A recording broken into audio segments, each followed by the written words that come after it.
রামনবমীর মিছিলে দুই গোষ্ঠীর মধ্যে ব্যাপক সংঘর্ষ। ঢিল ছোড়াছুড়ির পাশাপাশি উত্তেজিত জনতা কয়েকটি দোকানে ভাঙচুর চালায় এবং আগুন লাগিয়ে দেয় বলে অভিযোগ।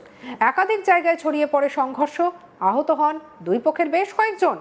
পরিস্থিতি অগ্নিগর্ভ হয়ে উঠতেই নিয়ন্ত্রণে আনতে কেন্দ্রীয় বাহিনী এবং রাজ্য পুলিশ মোতায়েন করা হয়। বিধানসভা ভোটের আগে এই ঘটনার জেরে তোলপাড় পড়ে গিয়েছে।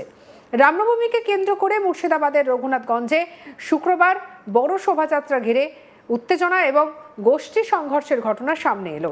প্রতি বছরের মতো এবছরও বিভিন্ন গ্রাম থেকে মিছিল করে মানুষ ম্যাকেঞ্জি পার্কের উদ্দেশ্যে রওনা দেয়। আর সেই সময় আলোর ওপর এলাকা থেকেও একটি মিছিল এগিয়ে আসছিল।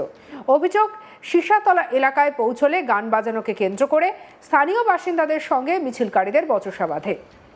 প্রশাসনের কাছে ওই রুট দিয়ে মিছিল যাওয়ার কোনো পূর্ব অনুমতি বা তথ্য ছিল না বলেই জানা গিয়েছে।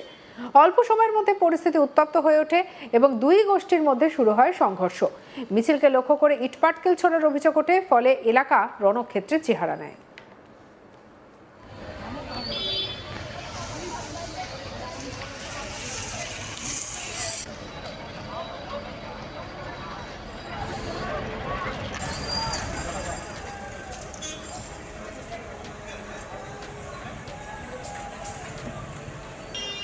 এরপর মূল শোভাযাত্রা শহর পরিক্রমায় বের হলে ফুলতলা মোড় সংলগ্ন এলাকায় ফের উত্তেজনা ছড়ায়। ঢিল ছোড়াছুড়ির পাশাপাশি অভিযোগ ওঠে উত্তেজিত জনতা কয়েকটি ফলের দোকানে ভাঙচুর চালায় এবং আগুন দেয়। একাধিক জায়গায় ছড়িয়ে পড়ে সংঘর্ষ, আহত হন দুপক্ষের বেশ কয়েকজন।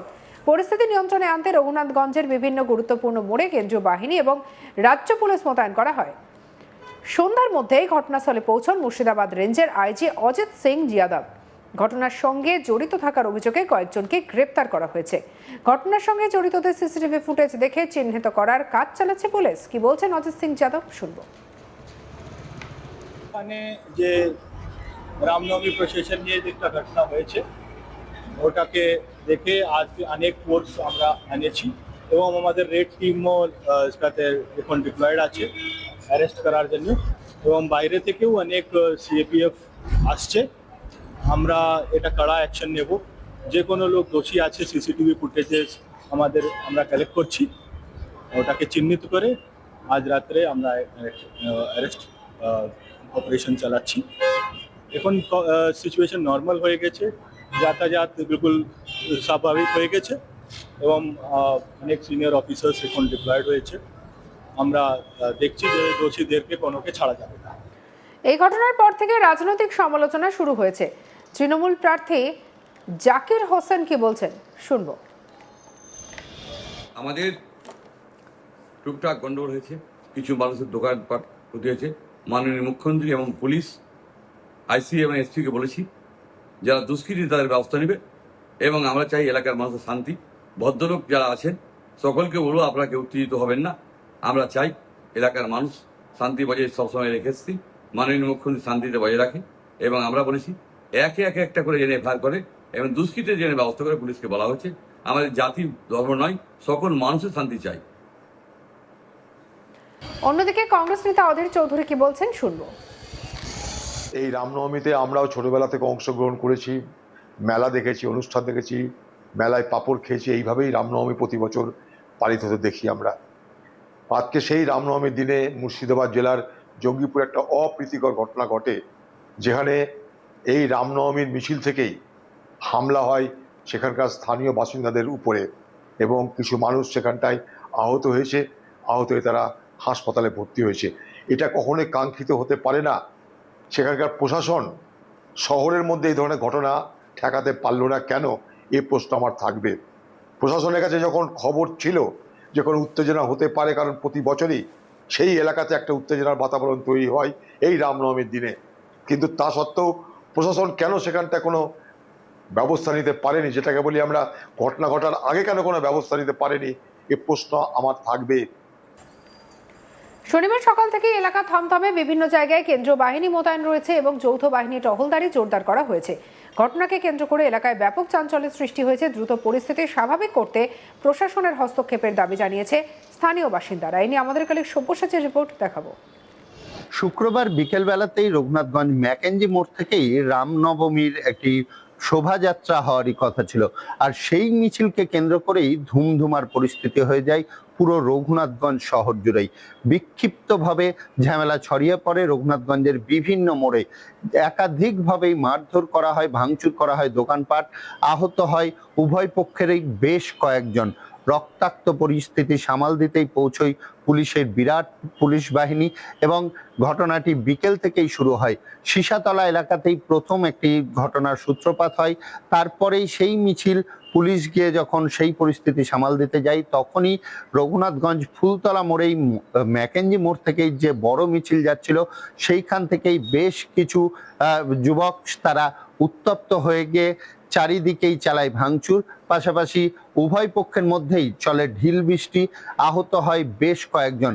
এই পরিস্থিতি সামাল দিতেই পুলিশ মোতায়েন করা হয়। সন্ধ্যাবেলায় এসে উপস্থিত হয় মুর্শিদাবাদ আইজি। তিনি উপস্থিত হয়ে কেন্দ্রীয় বাহিনীকে নিয়েই টহলদারি চালান এলাকায় এবং পরিস্থিতি এখনো পর্যন্ত থমথমে হয়ে আছে বলাই যেতে পারে। তবে জনজীবন সকাল থেকে কিছুটা হলেও স্বাভাবিক। তারপরেই যে সকল রামনবমীর মিছিলে যে সকল যুবকেরা ছিল তারাই কিন্তু ফুলতলা মোড়ে তাণ্ডব চালায় বলে অভিযোগ। পাল্টা অভিযোগ যে তাদেরকে উদ্দেশ্য করে ঢিল বৃষ্টি করা হয়েছে। এই পরিস্থিতি উত্তপ্ত হতে থাকে। তারপরে রঘুনাথগঞ্জের একাধিক মোড়েই কিন্তু দুই গোষ্ঠীর মধ্যেই সংঘর্ষ হতে থাকে এবং সেই সংঘর্ষে আহত হয় একাধিক ব্যক্তি, যারা জঙ্গিপুর মহকুমা হসপিটালে চিকিৎসাধীন। পরিস্থিতি সামাল দিতেই সকাল থেকেই মোতায়েন করা হয়েছে কেন্দ্রীয় বাহিনীর জওয়ানরা গাড়ি নিয়েই বিভিন্ন এলাকাতেই রুটমার্চ চালাচ্ছে। পাশাপাশি বেশ কয়েকজনকে গ্রেপ্তারও করা হয়েছে। ঘটনার সাথে যারা সরাসরিভাবে যুক্ত ছিল তাদেরকে গ্রেপ্তারও করা হয়েছে। সিসিটিভি ফুটেজ দেখে আইডেন্টিফাই করছে পুলিশ যারা যারা এই ঘটনার সাথে যুক্ত ছিল, কি কারণে এই ঘটনা ঘটলো, সমস্ত বিষয় কিন্তু দেখা হচ্ছে, খতিয়ে দেখা হচ্ছে। এখনো পর্যন্ত রঘুনাথগঞ্জের পরিস্থিতি থমথমে, যদিও যান চলাচল স্বাভাবিক হয়েছে। পুলিশ মোতায়েন করা হয়েছে বিভিন্ন মোড়ে কেন্দ্রীয় বাহিনীর জওয়ানদেরকেও কিন্তু মোতায়েন করা হয়েছে। রঘুনাথগঞ্জের আলের ওপর থেকে শুরু করে ফুলতলা মোড়, দায়া ঠাকুর মোড়, সীসাতলা মোড়, নিস্তার মোড়, সেই সকল এলাকাতে। পাশাপাশি সন্ধ্যের পরে কিন্তু বিক্ষিপ্তভাবে বেশ কয়েকটি জায়গাতেই কিন্তু ঝামেলার ঘটনা সামনে আসে। বেশ কয়েকটি জায়গাতেই ঝামেলা শুরু হয়ে যায় দুই গোষ্ঠীর মধ্যেই এবং সেই পরিস্থিতিও কিন্তু সামাল দিতে সক্ষম হয় সন্ধ্যের মধ্যে রঘুনাথগঞ্জ থানার পুলিশ। পাশাপাশি প্রচুর কেন্দ্রীয় বাহিনী মোতায়েন করা হয়েছে। আইজি মুর্শিদাবাদ রেঞ্জ তিনি নিজে উপস্থিত হয়েছিলেন ফুলতলা মোড়ে এবং কেন্দ্রীয় বাহিনীর জওয়ানদেরকে বিভিন্ন জায়গায় মোতায়েন করা হয়েছে। তবে কি কারণে এই ঘটনা ঘটলো সেই বিষয়ে কিন্তু এখনো পর্যন্ত তদন্ত চালাচ্ছে পুলিশ। বেশ কয়েকজনকে গ্রেপ্তারের ঘটনাও সামনে এসছে। এই বিষয়ে প্রতিক্রিয়াও দিয়েছেন প্রাক্তন বিধায়ক জাকির হোসেন। তিনিও বলেছেন যে কোনোভাবেই এই ঘটনা কাম্য নয়, কেউই এই ঘটনাকে সমর্থন করে না। যে ধরনের ঘটনার রণক্ষেত্র আকার ধারণ করে জঙ্গিপুর, এই ঘটনাকে সবাই নিন্দা জানিয়েছে। সমস্ত পক্ষ থেকে কিন্তু নিন্দা জানানো হচ্ছে, এই ঘটনার তীব্র নিন্দা জানানো হচ্ছে যে এই ঘটনা কোনোদিনই রঘুনাথগঞ্জের বুকে কাম্য ছিল না। এই কথাই কিন্তু বলে আসছে সমস্ত রাজনৈতিক মহল থেকে শুরু করে শুভবুদ্ধি সম্পন্ন সমস্ত মানুষজন। সঙ্গে রাখুন আজ তাক বাংলাকে অন্যান্য খবরের জন্য সাবস্ক্রাইব করতে ভুলবেন না।